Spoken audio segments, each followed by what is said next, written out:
siapkan hatiku, Tuhan, untuk dengar firman-Mu.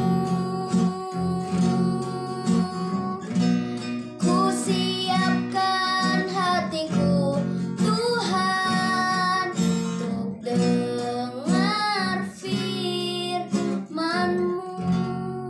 Selamat malam keluarga Allah dimanapun berada. Jumpa lagi pada pembacaan Family Bible Reading Journey.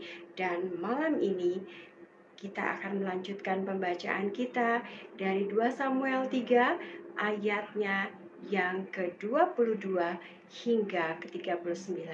Mari kita datang kepada Tuhan. Bapa di surga, puji syukur kami angkat kepadamu Tuhan, karena kasih-Mu yang memampukan kami untuk dapat melakukan aktivitas kami dari pagi hingga saat ini. Terima kasih untuk kesehatan yang Tuhan berikan bagi kami. Sekarang Bapa, kami akan membaca sebagian dari firman-Mu. Bukalah hati dan pikiran kami Bapa, agar kami dapat memahaminya.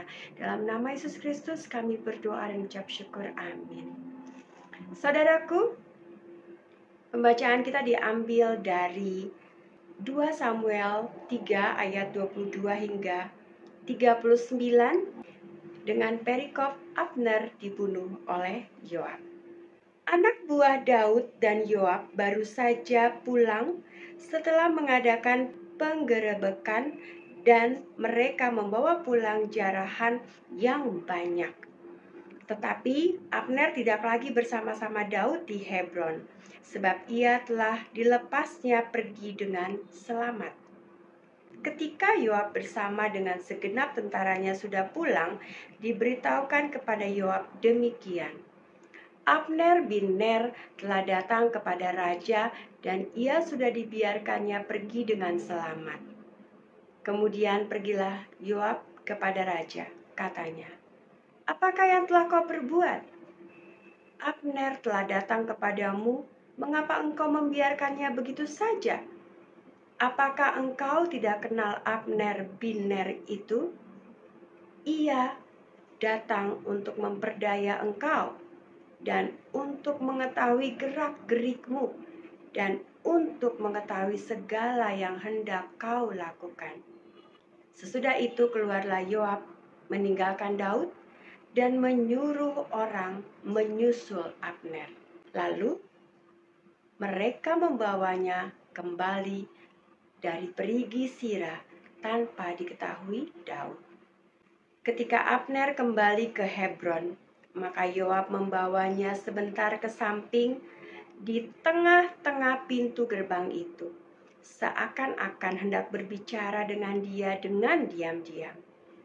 Kemudian ditikamnyalah dia di sana pada perutnya sehingga mati, membalas darah Asael adiknya.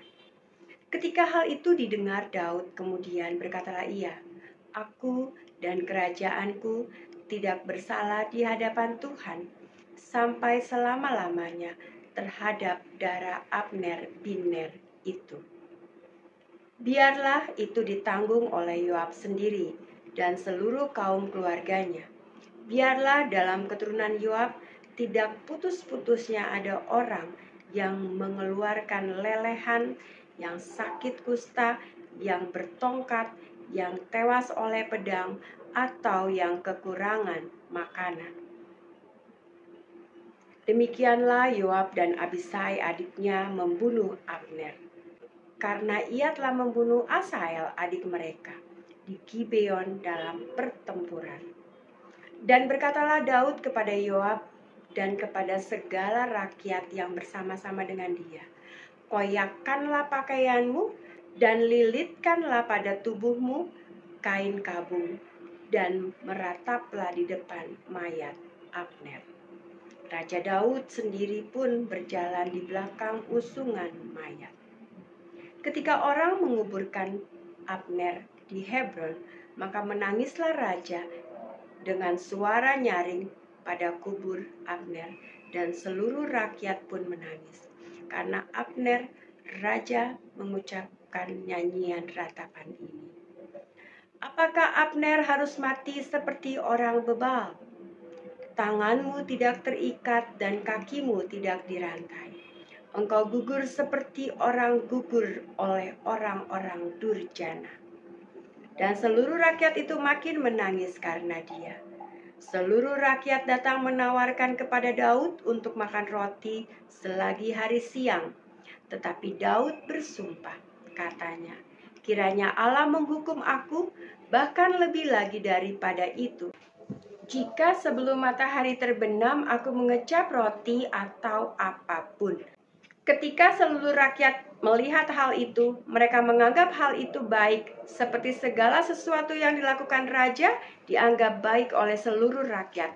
Maka taulah seluruh rakyat dan seluruh Israel pada hari itu bahwa pembunuhan Abner bin Ner bukanlah rancangan raja. Kemudian berkatalah raja kepada para pegawainya, "Tidak tahukah kamu bahwa pada hari ini gugur seorang pemimpin, seorang besar di Israel? Tetapi aku ini sekarang masih lemah, sekalipun sudah diurapi menjadi raja. Sedang orang-orang itu, yakni anak-anak Zeruya, melebihi aku dalam kekerasan. Kiranya Tuhan membalas kepada orang yang berbuat jahat setimpal dengan kejahatannya." Demikianlah firman Tuhan pada malam ini yang membuat kita mengerti bahwa Daud pada setiap peristiwa dalam kehidupannya, ketika dia menghadapi berbagai permasalahan, dia tidak pernah meninggalkan Tuhan. Mari kita berdoa. Bapa di surga, terima kasih untuk pembacaan pada malam ini yang menguatkan kami bahwa apapun yang terjadi dalam kehidupan kami harus tetap mengandalkan Engkau. Tolong kami Bapa, dan mampukanlah kami untuk dapat selalu mengandalkan Engkau dalam kehidupan kami, sehingga kami boleh setia hingga akhir hidup kami. Dalam nama Yesus Kristus kami berdoa dan ucap syukur. Amin.